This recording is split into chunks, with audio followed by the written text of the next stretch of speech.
Balikan man ang hirap, luha at lahat,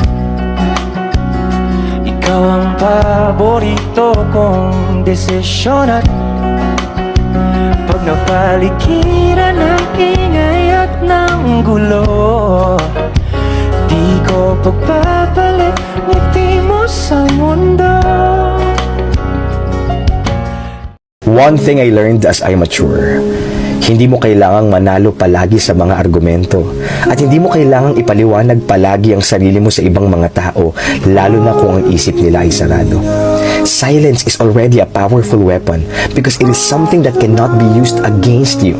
Actually, sometimes, silence is already victory because there are moments you will just get tired explaining yourself to everyone if you already know that you are doing what is right. Mali ka man sa paningin ng iba, basta sa paningin niya, tama ka. Yun ang mahalaga.